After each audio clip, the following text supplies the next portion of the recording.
E aí, pessoal, paz do Senhor, tudo bom? Vamos fazer um vídeo aqui, que é também uma live. Eu queria falar da importância de se ler a Bíblia, o porquê que devemos ler, alguns motivos. Eu estava anotando aqui alguns versículos e queria passar para vocês alguns benefícios. Então, um dos benefícios é que você adquire mais sabedoria quando você lê a Bíblia. E isso está lá no Salmo 119, versículo 98, que diz: os teus mandamentos me fazem mais sábio que os meus inimigos, porque aqueles eu os tenho sempre comigo. Então, na palavra de Deus está dito que quem acompanha os mandamentos de Deus e faz a leitura da Bíblia obtém mais sabedoria. Esse é um dos motivos. Segundo, te aproxima mais de Deus. Quando você lê a Bíblia constantemente, diariamente, você toma acesso à vontade de Deus para a tua vida. Isso faz você se aproximar mais de Deus. Deus se aproxima mais de você. É o que eu sempre digo aqui, que ele diz que aquele que se agrada dele, ele se aproxima dessa pessoa. Foi provado aqui um estudo que eu anotei aqui, ó, mostrou que quem lê a palavra de Deus regularmente, ele tem 57% menos exposição ao vício e bebida, 68% menos tendência ao adultério, 61% menos tendência à pornografia e 228% de ter mais vontade de compartilhar a fé. Então você veja, isso é uma pesquisa que foi feita com 40 mil estadunidenses, ou seja, 40 mil pessoas nos Estados Unidos. E essa pesquisa foi feita com 40 mil pessoas e chegou a esse resultado. A Bíblia acaba te dando também mais compreensão da palavra, você começa a entender a palavra, a tua mente começa a mudar, você começa a ver as coisas de uma outra maneira. Ou seja, ela te faz bem e ela te dá maior comunhão com o plano de Deus. Né? A leitura da Bíblia é uma excelente maneira de se aproximar do plano de Deus, do plano que ele tem em nossas vidas. Basta você saber entender a mensagem que é enviada para nós. Ela contém a vontade de Deus para a nossa vida. Onde é que você vai encontrar a palavra de Deus? Onde você vai conhecer Deus, a verdade de Deus? Na sua palavra. Não tem outro lugar. Então, a Bíblia ela contém a vontade de Deus para nossas vidas. Né? E a vontade de Deus é que você adquira esse conhecimento, que é um conhecimento espiritual, para que você tenha melhores resultados na sua vida. Paulo escreveu que toda a escritura é inspirada por Deus, está lá em Timóteo 3,16. Então, toda ela é inspirada por Deus. Você vai lá em 2 de Pedro 1, diz que toda ela foi inspirada pelo Espírito Santo. Ou seja, toda a palavra de Deus na Bíblia Sagrada é inspiração divina. A Bíblia é o nosso alimento, né? Assim como nós temos o nosso alimento físico, que é a comida de um modo geral, a Bíblia é o nosso alimento espiritual. Ela deixa o nosso espírito forte, ela deixa o nosso espírito nutrido, ela deixa o nosso espírito não ser mais enganado, porque a palavra de Deus nos dá sabedoria e o alimento para o nosso espírito. Imagine você passar uma semana ou um mês sem comer, você pode até morrer. A mesma coisa quando você não se alimenta do alimento espiritual que é a palavra de Deus, você se enfraquece. Está escrito em Mateus 4,4 que o homem não pode viver só de pão, mas de toda a palavra que procede da boca de Deus. O próprio Senhor Jesus falou isso. Você vai lá em João 6,63, 63, diz que é o Espírito que dá vida. É o Espírito que vivifica, o Espírito de Deus. A carne para nada aproveita. As palavras que eu vos tenho dito são Espírito e vida, falando o Senhor Jesus. A Bíblia ela nos dá discernimento também. Quando Paulo escreveu aos Hebreus, porque a palavra de Deus é viva, eficaz e mais penetrante que qualquer espada de dois gumes, ao ponto que penetra até a divisão da alma e do espírito, juntas e medulas, e é apta para discernir os pensamentos e intenções do coração. Está lá em Hebreus 4,12. Então a palavra de Deus ela corta tudo, ela separa o que é egoísmo na nossa vida, o que é injustiça, ela consegue dividir a verdade, a justiça, como diz lá em Jeremias 23, 29, quando ele diz: não é a minha palavra como fogo, diz o Senhor, como um martelo que quebra a rocha. Então a palavra de Deus, ela é suprema e ela é cheia de autoridade e sabedoria. Ela nos ensina a justiça, né? O que é a verdadeira justiça de Deus. Lá no Salmo 119, 9 diz aqui, ó: como o jovem pode guardar puro o seu caminho, perguntou Davi, vivendo de acordo com a sua palavra, com a palavra de Deus. Você que é adolescente, que é jovem, isso é uma pergunta comum que é feita na igreja: como é que eu me mantenho limpo? Como é que eu me mantenho puro? Como é que eu me mantenho longe dos pecados? É você estudando a palavra de Deus, não tem outra maneira. Né? Nós já lemos aqui, 2 Timóteo 3,16, você tem que guardar isso, que diz que toda a escritura é inspirada por Deus, ela é útil para ensino, para repreensão, para correção, para educação na justiça, para que o homem de Deus seja perfeito e perfeitamente habilitado para toda a obra. Está aqui em Mateus. Mateus não, 2 Timóteo 3,16. E ela contém a palavra de Deus para você vencer. Você quer ser um vencedor na sua vida? Você quer tomar atitudes corretas, atitudes justas, atitudes que agradam a Deus e, consequentemente, vai agradar a tua família, o teu marido, a tua esposa, teus filhos, teus pais? É lendo a palavra de Deus, porque ela contém o poder de Deus para vencer. Né? Depois que tomamos firme a decisão de servir a Deus de todo o coração, abster-se de pecar contra Ele, ainda vamos sentir tentações em nossas vidas. O próprio Tiago, ele diz que nós somos tentados quando arrastados e seduzidos pela nossa própria concupiscência. Nós somos tentados por aquilo que ainda os nossos desejos carnais. E o que pode tirar isso da nossa vida? É você ter um conhecimento realmente da palavra de Deus. Eu terminei hoje, 7 de novembro de 2023, a playlist Compreendendo o Novo Testamento, que está aqui. É a primeira ou segunda playlist aqui do canal, onde é Compreendendo o Novo Testamento. Não só li todo o Novo Testamento, ali bem devagarzinho, com 2 capítulos, mas ensinando você a compreender o Novo Testamento. Então, seria muito bom se você vai gastar uma meia hora por dia aí lendo, assistindo cada aula. Né? Tem a aula propriamente dita, que é 20 minutos, 15, dependendo da aula, e o resto é conversando com o chat. Quando você vê lá 1 hora e pouca, na verdade a aula foi 20 minutos, o resto foi respondendo o chat, porque foi sempre live. Então, é claro que nas escrituras, Satanás ele faz uso de algo dos nossos desejos naturais, ele tenta nos fazer desobedecer a Deus, como fez com Adão, como fez com Eva. E ele fica nos oferecendo coisas que naturalmente a nossa carne deseja. E ao seguirmos esses desejos, nós nos afastamos de Deus. Porque a Bíblia diz que o pecado ele faz separação entre o homem e Deus, porque Deus não está onde está o pecado. E uma vez você se livrando dele, Deus se aproxima de você e passa a responder às suas orações. E como é que se faz para se livrar dos pecados? É lendo a Bíblia, porque a palavra de Deus, como nós lemos aqui, ela corta, ela é cortante, ela discerne o teu espírito da tua alma, ela faz você... A palavra de Deus, ela tem um poder, ela não é uma palavra comum, é a palavra de Deus. E quando você se alimenta dela, ela faz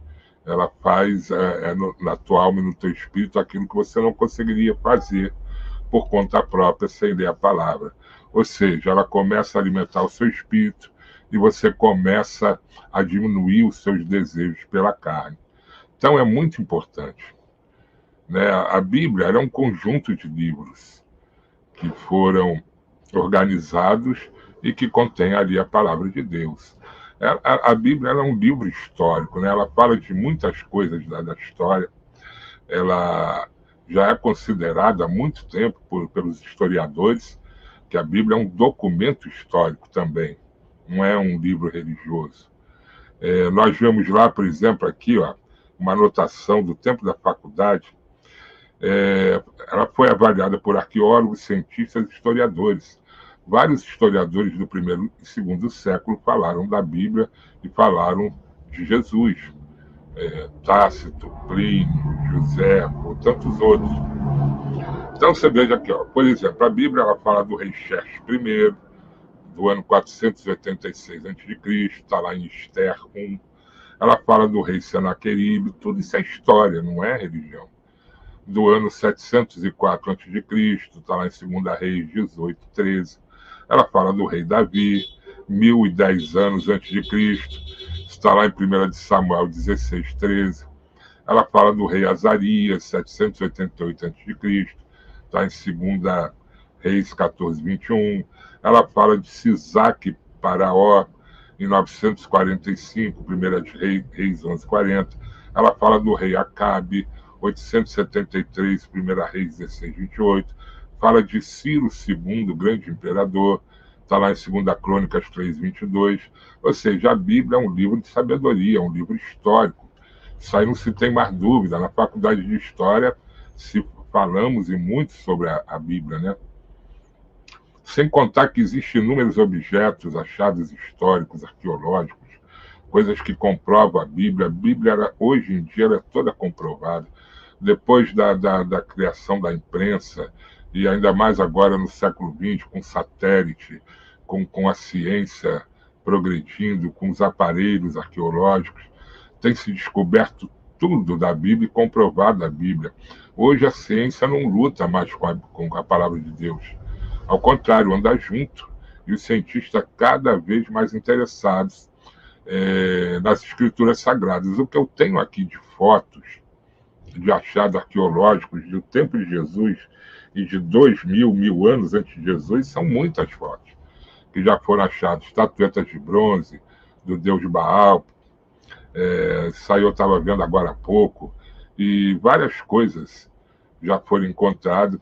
O maior achado arqueológico, agora em 1948, o maior achado arqueológico bíblico, que foi todo o Velho Testamento, o Antigo Testamento, é um achado que foi descoberto, guardado pelos essênios há 2000 anos atrás, no período de Cristo. E o incrível disso tudo é que ele é exatamente igual a hoje, né? Foram achados centenas de milhares de pergaminhos e ao lerem lá estava em hebraico e exatamente igual ao Velho Testamento de hoje, não teve uma vírgula alterada, mostrando aquilo que eu sempre criei, que Deus jamais iria permitir que a palavra dele fosse adulterada ou alterada. Então esse ficou sendo o maior achado arqueológico bíblico da humanidade até hoje, chamados pergaminhos de Qumran, porque foi achado ali nas montanhas de Qumran, em frente ao Mar Morto, os pergaminhos do Velho Testamento. Por exemplo, foi achado agora aqui, ó, eu estou com a foto aqui, uma estátua do deus Baal, que era a principal divindade da religião sírio-cananeia e fenícia. Isso tudo é estudado pelos historiadores, pela arqueologia. Não tem nada a ver com teologia. Aqui são achados mesmo históricos arqueológicos. Depois eu vou botar aqui o link dos museus que estão, muitos desses achados.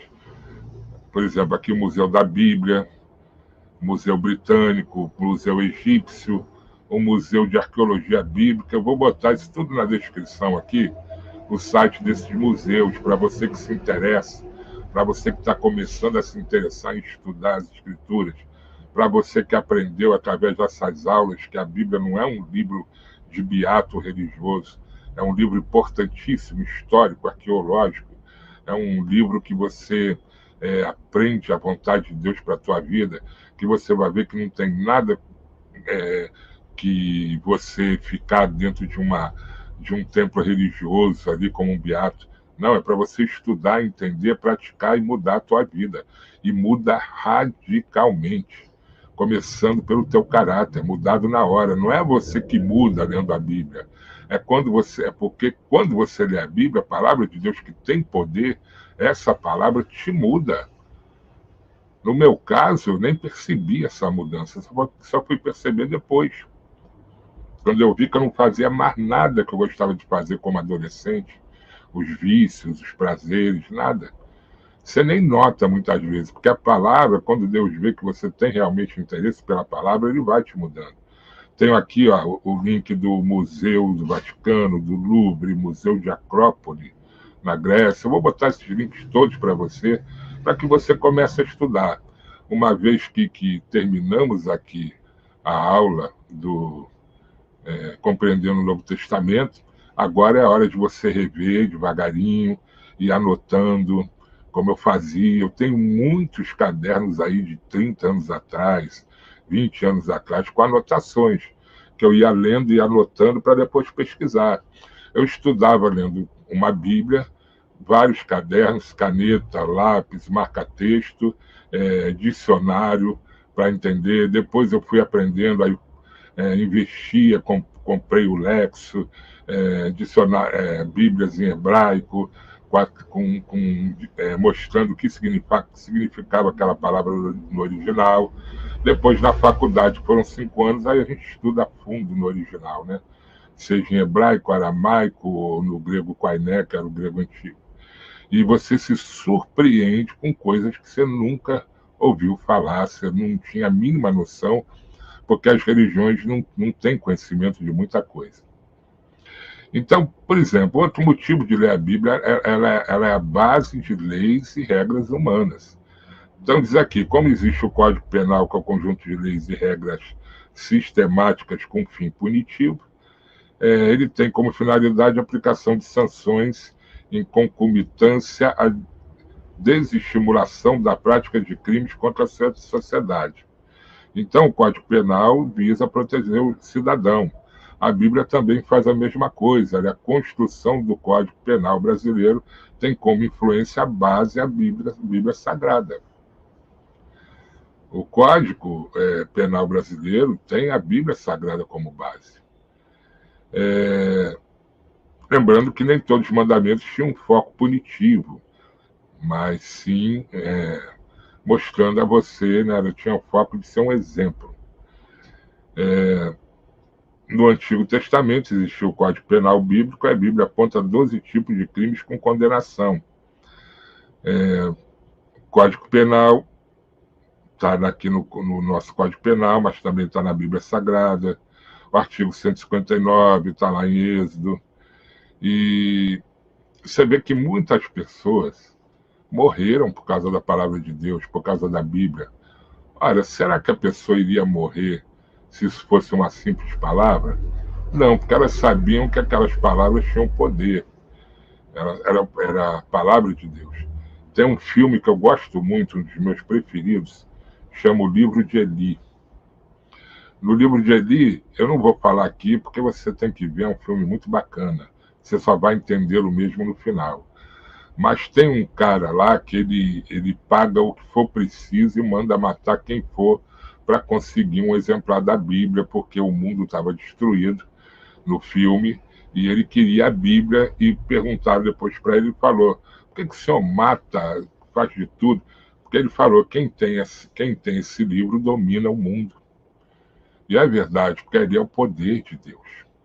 Eu fico vendo pessoas atrás de livros espíritas, livros de ocultismo, achando que vai ter algum poder ali, quando o poder mesmo está na Bíblia Sagrada.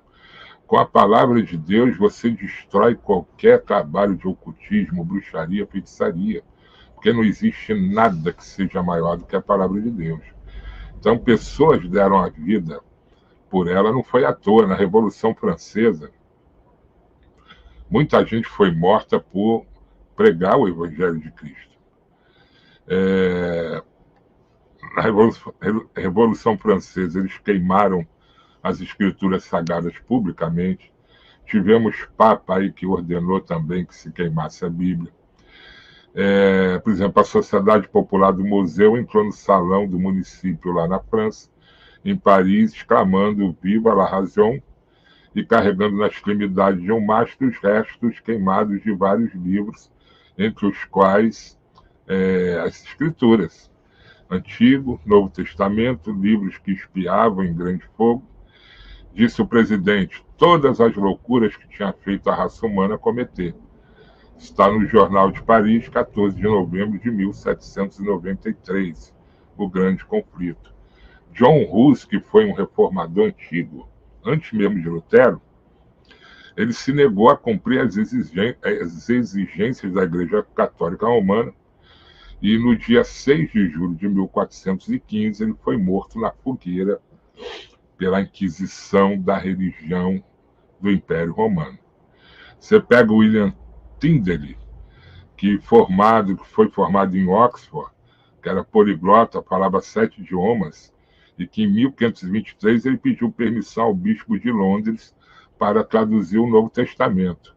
Resultado disso, recebeu um não, foi acusado de heresia e em agosto de 1536 também foi queimado vivo na fogueira só porque ele quis traduzir o Novo Testamento, o que era proibido. Os homens sempre tiveram, os poderosos sempre tiveram medo da Bíblia e continuam tendo.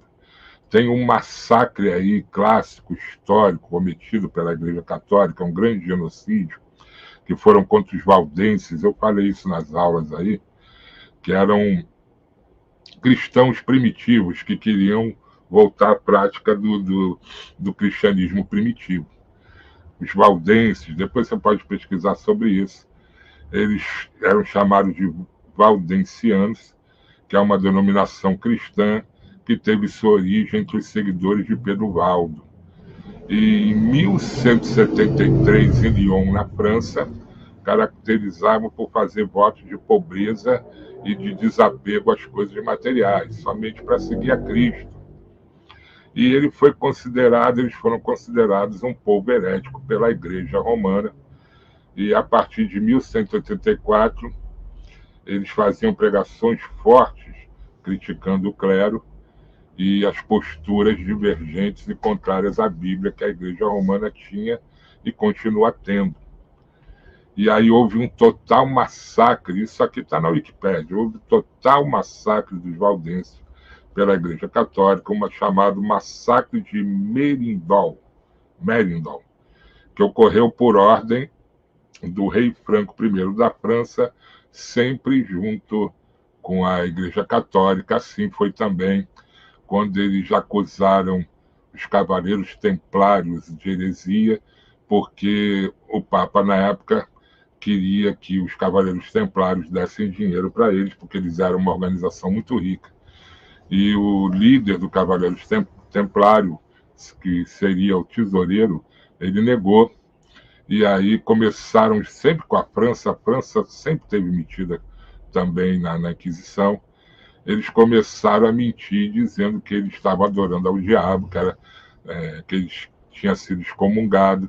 E aí começou a perseguição aos cavaleiros templários, que sempre ajudou os cristãos, principalmente os cristãos que iam fazer romaria até Jerusalém, que eram assaltados muitas vezes pelos muçulmanos, e eles faziam a escolta. Foram os cavaleiros templários que inventaram a letra de câmbio. Você deixava o dinheiro em Roma, ia em peregrinação até Jerusalém. Quando chegava em Jerusalém, com um papel, um documento, você resgatava esse dinheiro. E começaram a mentir, dizendo que eles eram os hereges, e a população ali da França, da Europa, começou a matar os cavaleiros templários, até que o rei de Portugal os acolheu, e eles foram para Portugal, depois virou Cavaleiros de Cristo, e depois foram extintos. E os valdenses, eles foram massacrados, né, por ordem do rei Francisco da França, juntamente com o clero naquela época, que eles fossem punidos por atividades religiosas, e foram dizimados. Ou seja, o raciocínio é muito simples. Ninguém daria sua própria vida por um livro comum, pessoal. Esses homens deram a vida pela palavra de Deus porque eles sabiam que ali era a palavra de Deus e não de homem. Nós lemos aqui, se você vier na playlist Compreendendo o Novo Testamento, você vai ler que Paulo fala lá em Hebreus, a Bíblia nos conta que falando dos heróis da fé, que eles foram homens que o mundo não é digno deles. Teve, no caso de Isaías foi cerrado ao meio, Pegaram uma serra e serraram ele ao meio, de cima para baixo. Imagina a dor, né? Não morre na hora. Por quê? Porque ele pregava a palavra de Deus e cria em Deus. E um dos maiores objetivos de se ler a Bíblia é querer conhecer, o desejo de conhecer mais sobre Deus, das coisas de Deus. Principalmente os 4 evangelhos, nós vamos começar aqui, não sei quando você está vendo esse vídeo, eu vou fazer uma playlist compreendendo, estudando, compreendendo os evangelhos. Que compreendendo o Novo Testamento, eu comecei de Atos dos Apóstolos, que é onde realmente começa o Novo Testamento. Né? Mateus, Marcos, Lucas e João são evangelhos e são cumprimento da lei. Mas eu vou ler também a pedido das pessoas que assistiram a aula do Novo Testamento. Então, quando você lê a Bíblia, você aprende mais sobre Deus, você aprende mais sobre você mesmo. A palavra de Deus começa a confrontar você e você começa a meditar e ver que você realmente está errado em relação àquilo que Deus deseja para a sua vida. E você vê ao mesmo tempo que o amor de Deus, a misericórdia de Deus, não chega punindo você com o dedo em riste. Ao contrário, a palavra de Deus ela vai te mudando, porque o maior interesse que você mude e para que você venha ser salvo e herdar a salvação é do próprio Deus. Deus é amor. E ele vem em você quando você começa a ler a Bíblia e ele muda você. Então você passa a conhecer mais de você, a tua mente se abre, o teu coração se abre, a tua perspectiva de vida se abre, a tua visão de vida se abre. E a Bíblia, quando você lê, ela também te dá esperança. Ela te dá uma nova esperança de vida, ele te dá um novo caminho. Você achava que tudo estava perdido, mas aí você vê que não tem nada perdido. Está lá, Isaías 41:10 diz assim: por isso não tema, pois eu estou contigo. Não tenha medo, pois eu sou o seu Deus. Eu te fortalecerei e te ajudarei. Eu o segurei com a minha mão direita vitoriosa e disse: não temas, porque eu sou contigo. Então você começa a aprender que você não está sozinho nesse mundo. A Bíblia diz: pode uma mãe abandonar seu filho enquanto mama? Pode. Várias mães já fizeram isso. Mas a Bíblia diz: mas Deus não fará isso. Deus estará sempre com você.